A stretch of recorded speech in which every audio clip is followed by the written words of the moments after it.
The Devil's Bargain, a tale of broken souls and divine redemption. In a world where light and darkness intertwine, and evil often wears the mask of charm, there lived a woman named Selene. Once a beacon of kindness and integrity, Selene's life became a tragic tale of betrayal, manipulation, and karmic entanglement. Her downfall was orchestrated by two forces: Lucien, her deceptive karmic partner, and her mother, the architect of generational darkness. The divine love and the fall. Selene had once shared a sacred, divine love with Elias, a man whose light radiated from the heavens. Their partnership was blessed by spiritual forces balanced, pure, and destined to thrive.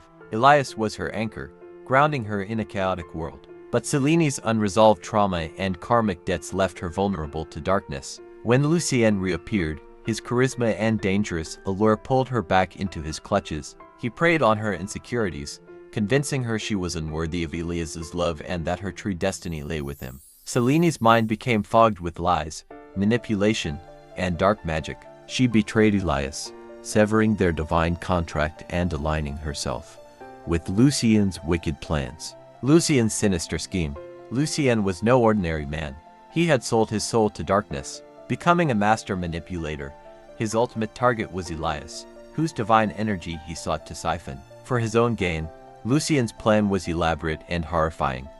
He forged documents, paid for a life insurance policy on Elias, and even created a fake death certificate to ensure a payout upon Elias's demise. Lucien surrounded himself with a network of corrupt individuals, officials, judges, doctors, nurses, and even family members who aided in his destruction of Elias. These enablers, driven by greed and a lack of self-respect, became Lucien's pawns.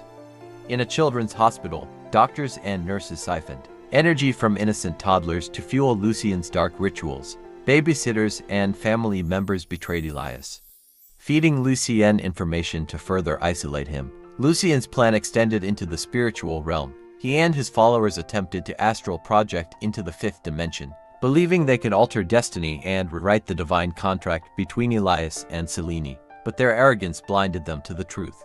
No one can play God without facing the consequences. The cycle of betrayal. Lucien's cruelty escalated. He degraded Selene, abusing her physically and emotionally. He turned her into an alcoholic, used her addiction to control her, and forced her into degrading situations. Having real low self-esteem, he would threaten her to call his brother, uncle, and this and that just to keep her bound to him. He recorded her encounters, using hidden cameras in the ceiling, blackmailed her, and pulled her deeper into despair. Having real low self-esteem, he would threaten her to call his brother, uncle, and this and that just to keep her bound to him. The promises of wealth and divinity crumbled into a nightmare of control and humiliation. Selene's mother, entrenched in demonic traditions, had groomed her from a young age to reject the light. She saw Selene as a tool to sustain their family's generational darkness, orchestrating betrayals that kept her tethered to suffering. Selene's inner light, however, refused to be extinguished. Slowly, the fog of manipulation began to lift. The awakening and divine justice. Selene uncovered Lucien's true nature. His abuse worsened, and his promises were exposed as lies. The network of corruption Lucien had built began to collapse as divine justice intervened. The archangels, Elias's ancestors, and other spiritual protectors retaliated against Lucien's death magic. Every curse and dark spell rebounded, consuming the perpetrators. Lucien's allies faced dire consequences. Corrupt officials and judges were stripped of power and imprisoned. Doctors and nurses involved in siphoning energy from children were arrested, and the hospital was shut down. Lucien himself met a grim fate. Consumed by the darkness he had worshipped, he will die alone, cursed and forgotten, for attempting to play God and playing in the ethers and attacking innocent children for energy harvesting. He once believed strongly and thought that he will take all of this with him to grave, but God rejected this, and this has to go here and now in this lifetime. Selene's mother was also exposed. Her role in orchestrating Selene's suffering led to her downfall. She was ostracized by the family and left to confront the karmic weight of her choices. Selene's redemption. Selene faced the consequences of her actions. The curses and death magic she had helped cast bounced back, leaving her physically and spiritually weakened. She lost everything: her home, possessions, and sense of self. Lucien abandoned her, leaving her to fend for herself on the streets. Her mother, exposed for her role in the corruption, was shunned by the family. But Selene's punishment was not eternal. The archangels and ancestors saw the spark of light within her and offered her a chance at redemption. Everyone can ascend, even fallen angels can if they regain their faith and stand against their demons. Healing past traumas, inner wounds that fuel these demons is possible by simply pulling all your energies, cutting cords with your past, all enablers and karmics, and pour this all into loving and believing in yourselves.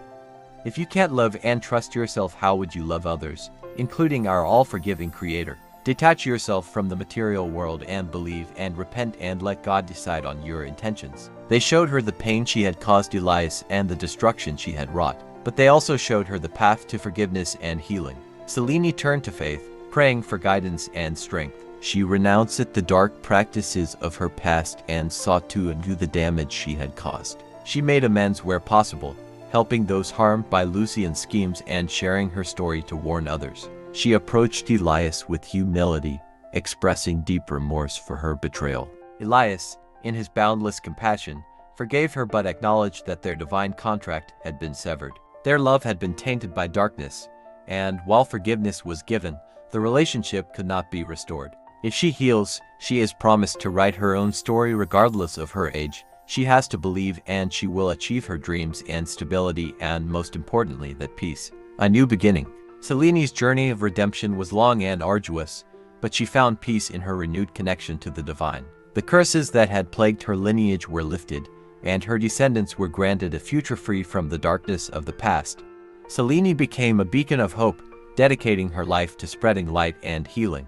Elias, shielded by his ancestors and the archangels, continued his path of spiritual growth. His sacral and root energy, untouchable by darkness, radiated stronger than ever. He prayed for the souls of those who had wronged him, hoping they too would find their way back to the light. The legacy. The tale of Selene, Lucien, and Elias became a cautionary legend, a reminder that no one can escape the consequences of their actions. The power of light, love, and divine justice prevailed over the forces of corruption and deceit. Those who sought redemption found peace, while those who clung to darkness were consumed by it. In the end, Selene reclaimed her soul. Elias continued his divine mission, and the world learned that even in the face of overwhelming darkness, the light of redemption can never be extinguished. Elias today is grateful, and in the attitude of gratitude, his strong faith in God has saved him from all the wickedness planned against him. He is as much thankful to the archangels and his ancestors, and he has bound himself to this divine path of spreading light and saving the innocents, and most importantly, fighting the unjust. Never blame God for your inability to make the right choice or for acting out of inflated ego, impulsiveness, and greed. Spread love, live love, and love yourselves as to love others, and keep your faith up high to the one and only Creator.